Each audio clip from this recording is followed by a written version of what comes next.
Dans l'actualité de ce mercredi, quel est l'état des ouvrages d'assainissement construits dans les quartiers dits inondables à Lomé? Le ministre en charge de l'urbanisme et celui des infrastructures rurales étaient en visite d'inspection ce matin. Et la collecte des ordures de tout genre fait partie intégrante de la politique d'assainissement au Togo. Et depuis ce matin, c'est le canton d'Aplaou-Sagbado qui a son site public de décharge des ordures. Et puis encore près de 3 ans avant la fin du programme national d'investissement agricole et de sécurité alimentaire PENIASA. Mais après également 3 ans de mise en œuvre, les acteurs impliqués marquent une pause pour évaluer le chemin parcouru et amorcer la seconde et dernière phase. Voilà pour l'essentiel de cette émission. Bonsoir à toutes et à tous. Le président de l'Assemblée nationale a accordé ce mercredi une audience au chef du bureau du Comité international de la Croix-Rouge CICR.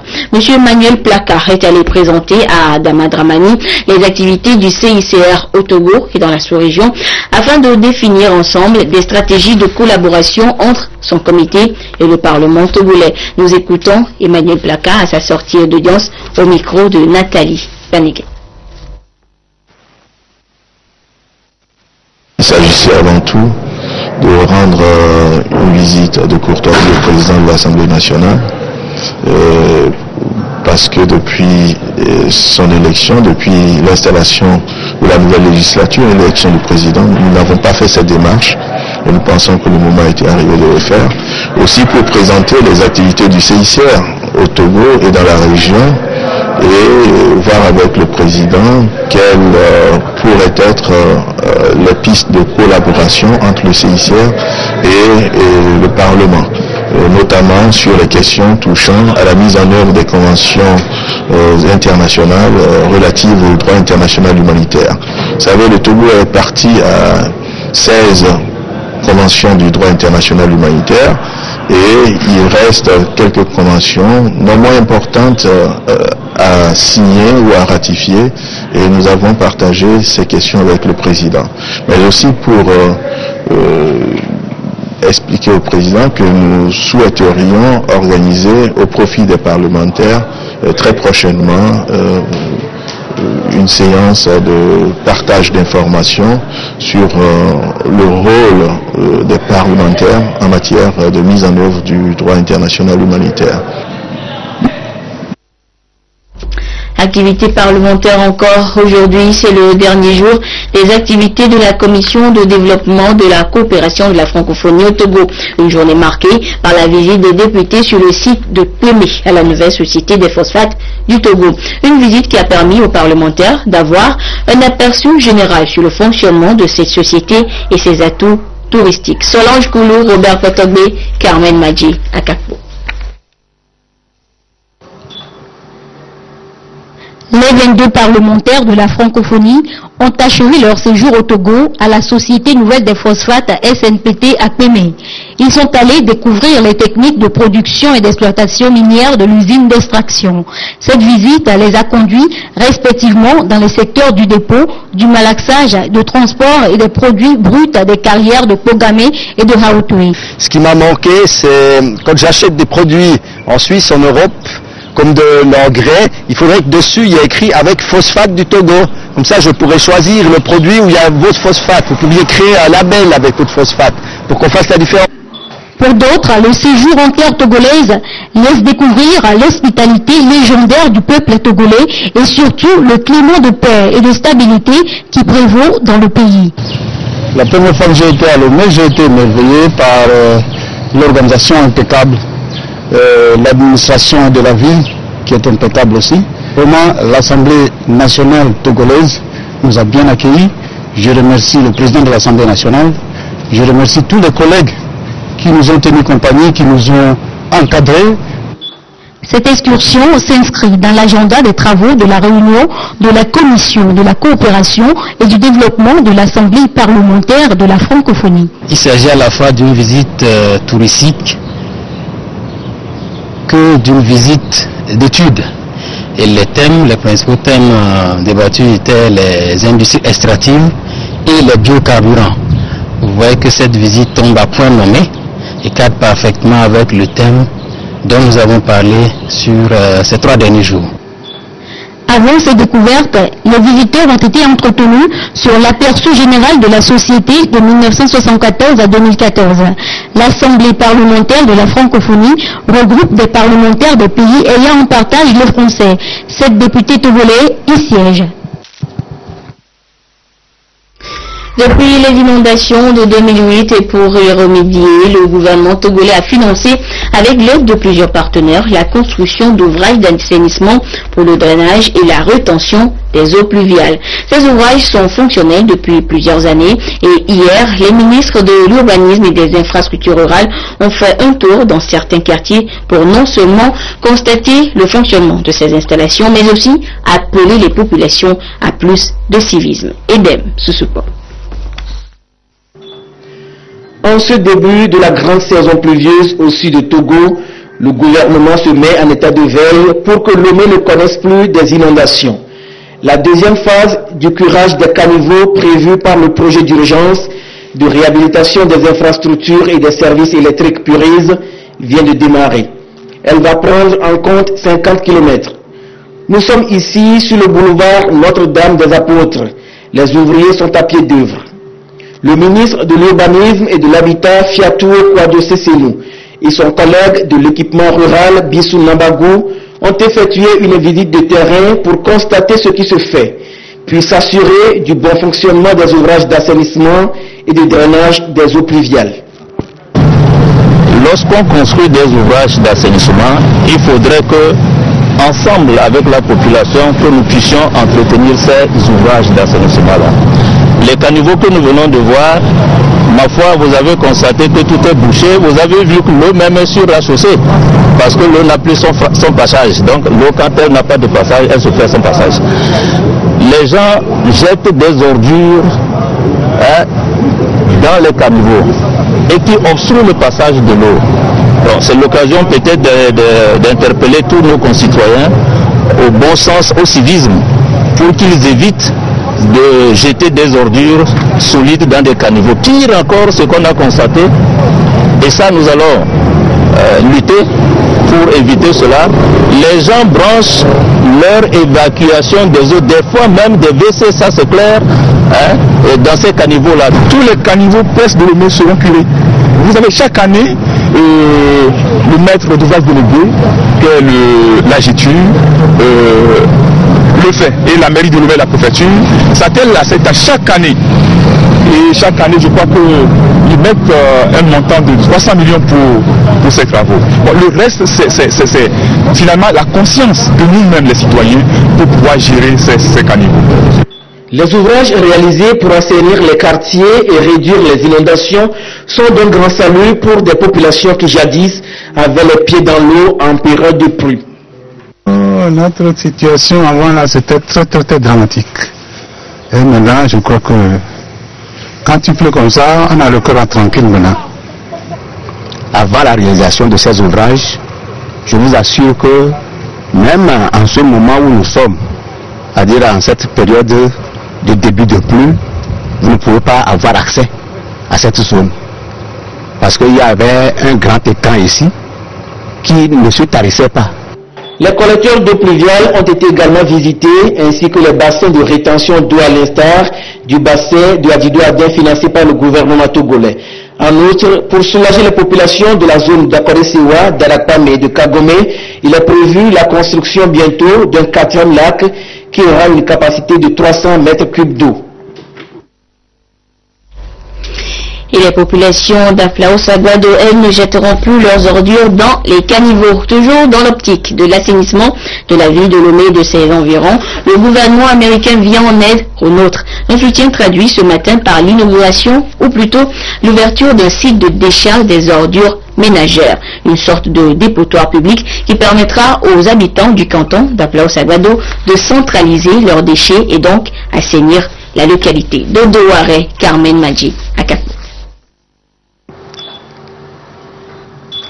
C'est désormais ici, dans cette station de transfert de déchets, que les habitants du canton d'Aplaou-Sagado vont jeter leurs ordures ménagères. Plus question de laisser proliférer les dépotoirs sauvages et anarchiques un peu partout dans cette banlieue de la capitale. Ce dépotoir est moderne. Il comporte aussi bien des conteneurs que des camions pour transporter les déchets à leur destination finale, c'est-à-dire la grande décharge située à l'extérieur de Lomé. Une bonne nouvelle donc pour les populations. C'est un joyau très capital pour nous parce qu'il faut voir dans notre localité, on n'a pas un dépotoir où il faut déposer nos ordures. Maintenant, nous avons la chance d'avoir un dépotoir intermédiaire et qui va servir notre canton pour pouvoir rassembler les ordures. L'insalubrité est devenue un véritable problème de santé publique aujourd'hui à Lomé. Un enjeu à multiples facettes auquel il faut trouver des solutions rapides. Ce dépotoir intermédiaire est donc offert par l'État américain. Évalué à 175,190 $US, soit un peu plus de 87 millions de francs CFA, ce joyau va non seulement permettre de réduire les problèmes environnementaux, mais aussi contribuer à diminuer la quantité de déchets dans le quartier d'Aplaou-Lankouvi et ses environs. Je suis honoré de porter la contribution du peuple américain à la lutte contre l'insalubrité au Togo. Nous nous réjouissons de l'aboutissement heureux de ce projet qui devrait offrir un environnement sain aux populations de la préfecture du Golfe et favoriser son urbanisme. Le ministre de la décentralisation, de l'administration territoriale et des collectivités locales, Gilbert Bawara, a rappelé aux populations l'importance de cette réalisation dans l'assainissement de leur milieu. Il faut que chacun individuellement et ensemble, collectivement, nous changeons de comportement et que nous contribuions à maintenir nos quartiers, nos cantons et nos localités beaucoup plus propres que cela ne l'est aujourd'hui. Nous espérons que chacun va essayer d'améliorer et de changer son comportement pour que notre ville, notre préfecture retrouve ses lustres d'antan. Eh bien, ce dépotoir intermédiaire moderne est le premier du genre au Togo. Sa construction a été rendue effective grâce à un financement du Fonds du programme d'assistance humanitaire du département de la Défense des États-Unis. Et le Comité national d'organisation du 54e anniversaire de l'indépendance du Togo inclut également l'assainissement dans les préparatifs du 27 avril. Elle porte à la connaissance du Togo qu'une vaste opération dénommée Togo Pays Propre se déroulera le samedi 19 avril 2014 de 6h à 8h sur toute l'étendue du territoire national. À cet effet, il est demandé à toute la population des villes et des campagnes de participer activement à cette opération de salubrité publique. Il a également demandé aux préfets, présidents des délégations spéciales et leurs adjoints, les directeurs et chefs de services administratifs et privés, chefs de canton et de village, responsables des arrondissements et quartiers de tout mettre en œuvre pour que cette opération soit un succès. Et par ailleurs, il est rappelé que la propreté des abords des départements ministériels et sociétés est de la responsabilité des directeurs de cabinet, secrétaires généraux et directeurs et chefs de services et de sociétés qui doivent mobiliser leur personnel pour la réussite de la dite opération qui, durant son déroulement, ne sera autorisé à circuler que les ambulances, les véhicules des forces de sécurité et de l'ordre ainsi que ceux des représentations diplomatiques et consulaires.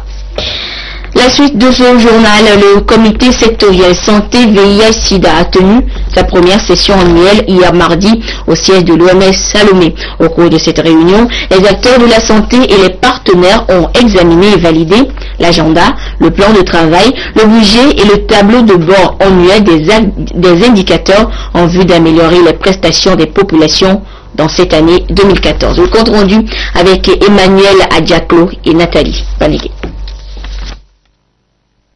Première session annuelle du comité sectoriel santé VIH-Sida.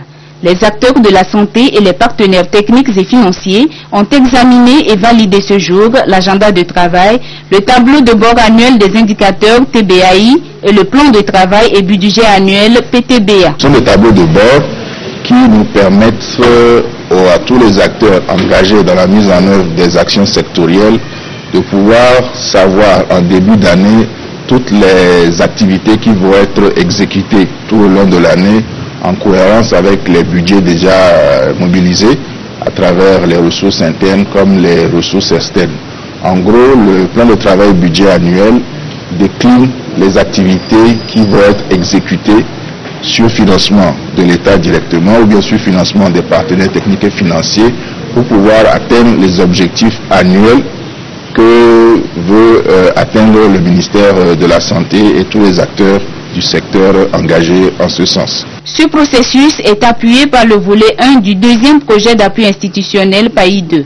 Il est financé par l'Union européenne et mis en œuvre par le PNUD et le ministère de la Planification. Le tableau de bord que nous venons d'adopter vise toutes les activités que nous aurons fait au cours de l'année 2014. Donc, la première session, c'est celle que nous venons de tenir ici. Donc, la seconde session, elle doit être destinée à valider les recommandations qui seront issues de la revue nationale des activités sanitaires qui est prévue pour se tenir au mois de juin. Le directeur de cabinet du Premier ministre a donc rappelé à ses acteurs les attributions des comités sectoriels, à savoir veiller à la cohérence des politiques sectorielles avec la stratégie de réduction de la pauvreté, transmettre à temps les tableaux de bord remplis au secrétariat du DSRP et fournir des informations nécessaires à l'élaboration de la stratégie nationale de réduction de la pauvreté. Autre actualité ce mercredi, le programme national d'investissement agricole et de sécurité alimentaire, PENIASA, démarré depuis 2011, prendra fin en 2016. Mais avant la date butoir, une mission d'évaluation à mi-parcours s'impose pour évaluer les apports de financement et les stratégies d'action. Raison donc d'une réunion des acteurs impliqués hier à Lomé. Salim Dawi, Isidore Koubatine pour le compte rendu. Le programme national d'investissement agricole et de sécurité alimentaire PNIASA, lancé par le gouvernement togolais et ses partenaires depuis 2011, est maintenant arrivé à sa phase d'évaluation. Il s'agira alors de faire le bilan des différentes activités opérationnelles stratégiques menées sur l'ensemble du territoire national. Cette mission d'évaluation grandeur nature fera le point de l'état de mise en œuvre des 3 projets en examinant les progrès réalisés dans leur conduite dans plusieurs domaines, entre autres l'appui à la production et à la productivité, la valorisation des produits, la passation des marchés, la gestion financière, le suivi, évaluation, la gestion axée sur les résultats. La campagne permettra de recenser les forces et les faiblesses du programme pour enfin définir d'autres priorités. Nous sommes donc arrivés à un tournant décisif dans l'exécution du PNIASA 1. Mais en même temps, c'est un tournant déterminant dans la conception de la deuxième génération du PNIASA qui naîtra dans les années à venir des cendres de son géniteur. D'autres programmes de sécurité alimentaire au Togo sont en phase de réalisation pour toujours accompagner les efforts des producteurs et garantir l'autosuffisance alimentaire. 25 jeunes cadres se forment depuis hier à Lomé sur les techniques d'élaboration de planification relatives à la promotion de la jeunesse. Initiée par le ministère en charge de la jeunesse et de l'emploi des jeunes, cette formation veut outiller les participants dans la mise en œuvre des actions visant à une meilleure prise en compte des aspirations des jeunes pour leur participation efficace au développement de leur communauté. Des précisions avec Florence Kouikmas et Firmin Adjinari. La session de formation va permettre aux cadres de jeunesse venus des 5 régions du Togo de renforcer leurs capacités dans l'élaboration des projets et de leur mise en œuvre. Aujourd'hui, il est plus que nécessaire pour les jeunes d'être à même de développer des potentialités susceptible d'accroître la participation communautaire dans le processus de développement du pays. Au fur et à mesure que le monde évolue, les besoins des jeunes aussi évoluent et deviennent multiformes et variés. Et il nous est apparu important de renforcer les capacités des cadres qui ont en charge cette jeunesse-là. Et l'activité d'aujourd'hui rentre dans le cadre du plan de travail que la direction a avec le Fonds des Nations Unies pour la population et qui veut donner les outils nécessaires à ces cadres de jeunesse qui, pour la plupart, ont quitté leur formation il y a longtemps et qui n'ont jamais eu l'opportunité de se remettre en cause, de maîtriser les outils qui conduisent à une bonne gestion des projets, surtout à leur élaboration et à leur suivi et évaluation. Avec l'appui technique et financier du Fonds des Nations Unies pour la population UNFPA, les participants vont désormais être suffisamment outillés pour impulser une nouvelle dynamique au secteur en vue d'atteindre les objectifs visés par la politique nationale de la jeunesse. Les accidents et le code de la route, nous en parlons encore aujourd'hui. Vous avez découvert sur notre chaîne les pénibles images de terribles accidents survenus lundi dernier à Talo dans le Gouffre. Les accidents de la circulation deviennent un phénomène récurrent dans notre pays. Le code de la route existe, les textes sont adoptés mais peu de rigueur dans leur application. Alors face à la situation, quelle stratégie pour réduire les risques? Les réponses dans ce dossier réalisé par Adolphe Paca.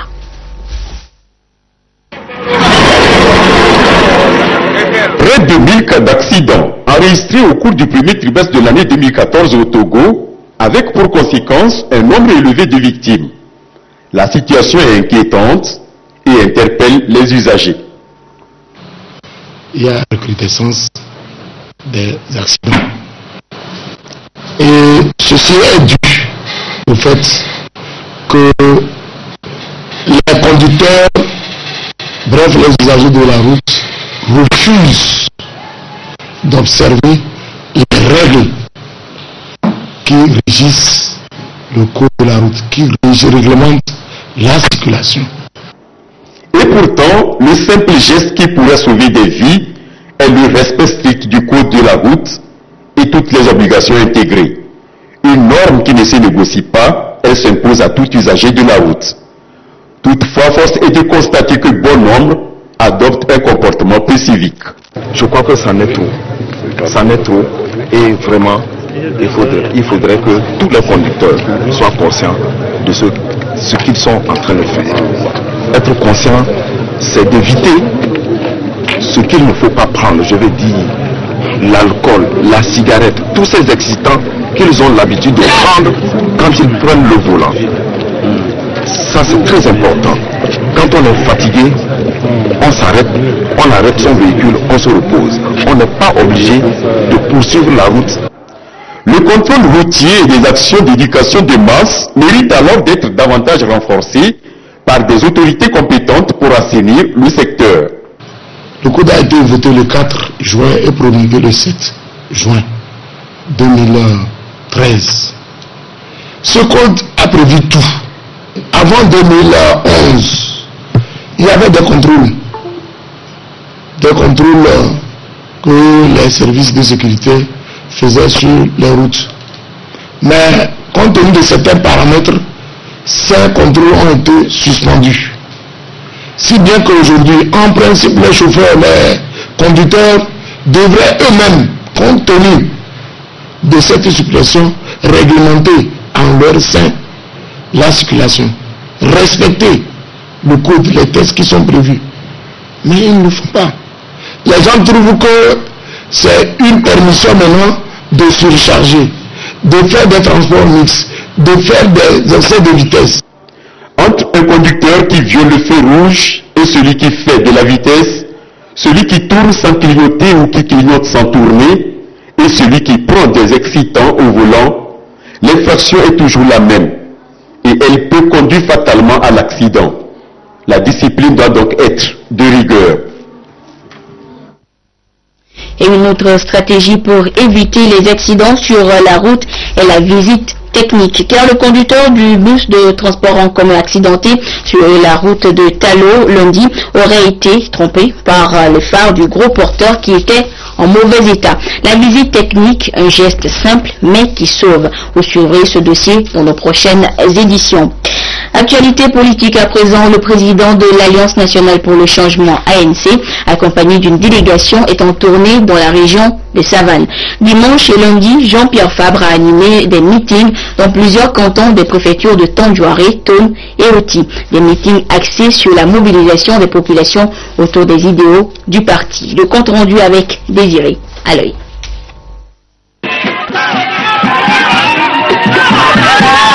Les préfectures de Tandjouar et de Loti ont été les derniers points de meeting de proximité de la délégation de l'Alliance nationale pour le changement ANC après Wakambou dans le Tone. Comme Assisiak et appelé Gour dans le Tandjouar, le président national de l'ANC Jean-Pierre Fabre a livré aussi aux populations de Sagbeni, de Barkwasi, de Takpamba et de Sabiégou dans Loti un message de mobilisation et de confiance pour ensemble construire un État démocratique selon lui. Partout, il a évoqué les raisons de son entretien avec le président de la République.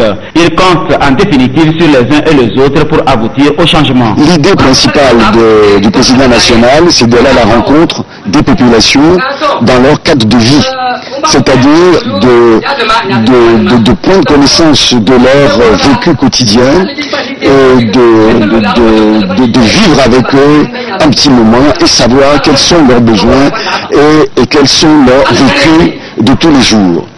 Et je pense que nous ne sommes pas déçus, puisque partout où nous sommes passés, nous sommes persuadés que le message est aussi important, parce que dans le hameau le plus reculé, il y a des Togolais qui demain vont voter et qui demain ont besoin de changement. Le président national de l'ANC a remercié l'électorat de Tandjouar qui a conduit le candidat de la DI, membre du CSC, à l'Assemblée nationale. Pour lui, aucune lutte n'est facile, mais d'espérer par leur mobilisation.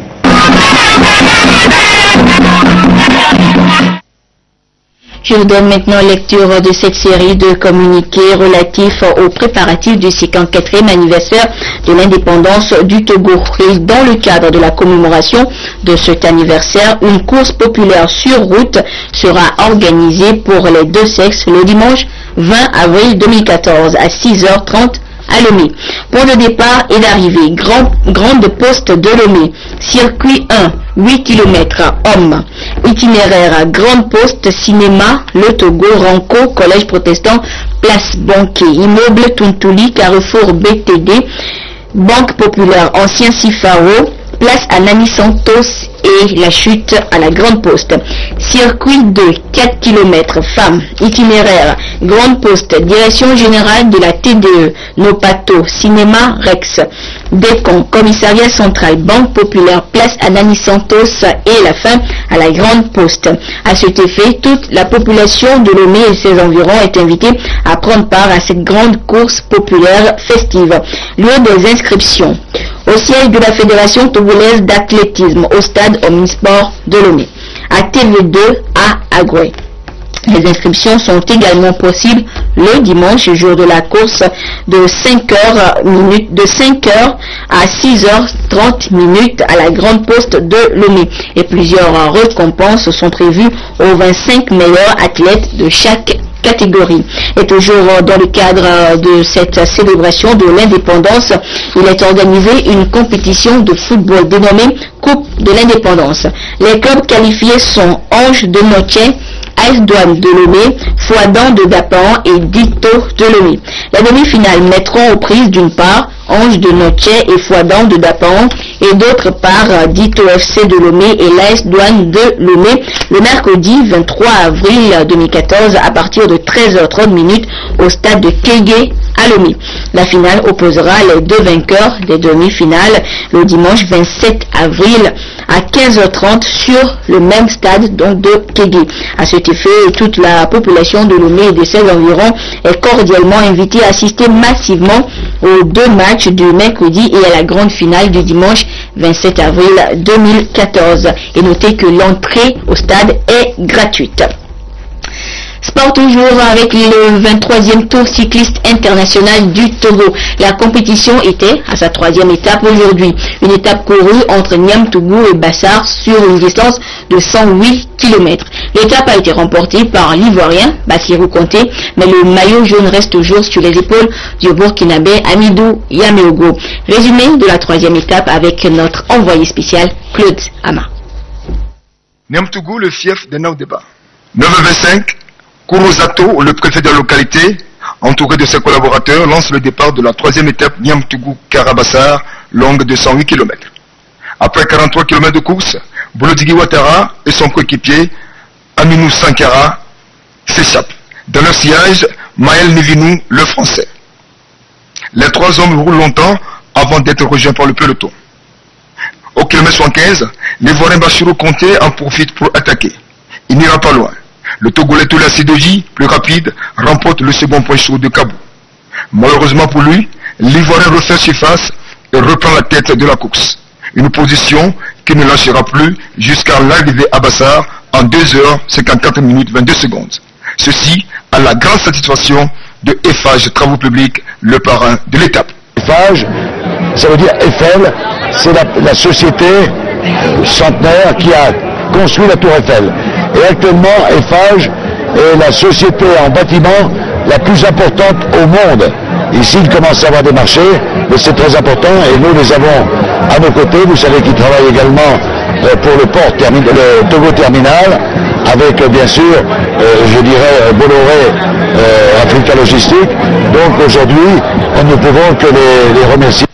Comme à la fin de chaque étape, des maillots ont été attribués aux meilleurs cyclistes. Entre autres, le maillot Bolloré Africa Logistique à l'Ivoirien Conté Bassirou, le maillot FH Travaux Publics au Burkinabé Bamogo Seydou, le maillot BTCI du premier Togolais à Toula Sidoji, le maillot Castelbi Rose du premier point à Yamego Amidou. Le même Yamego Amidou arbore le maillot jaune togocel du leader. Au niveau des échappes, on retiendra l'échappe Air France et l'échappe BIC. Demain, les cyclistes vont enfourcher le vélo pour la 4e étape, Sokodé Tchamba, Kabou Tchamba, longue de 120 km. Vision Togo 2030, c'est le principal titre du journal de l'économie de ce mercredi. Après la mise en œuvre des plans quinquennaux, le Togo veut désormais programmer son développement sur le long terme. 15 ans. Pourquoi cette nouvelle orientation et comment mobiliser tous les Togolais autour de ces démarches à entreprendre? Les réponses à toutes ces préoccupations à suivre dans le journal de l'économie à partir de 21h30 avec Mathias Touglo. Et ainsi se referme ce journal. Merci à vous qui l'avez suivi où que vous soyez grâce à la télévision togolaise. Au revoir. Dans l'actualité de ce mercredi, quel est l'état des ouvrages d'assainissement construits dans les quartiers dits inondables à Lomé? Le ministre en charge de l'urbanisme et celui des infrastructures rurales étaient en visite d'inspection ce matin. Et la collecte des ordures de tout genre fait partie intégrante de la politique d'assainissement au Togo. Et depuis ce matin, c'est le canton d'Aplao Sagbado qui a son site public de décharge des ordures. Et puis encore près de 3 ans avant la fin du programme national d'investissement agricole et de sécurité alimentaire PENIASA. Mais après également 3 ans de mise en œuvre, les acteurs impliqués marquent une pause pour évaluer le chemin parcouru et amorcer la seconde et dernière phase.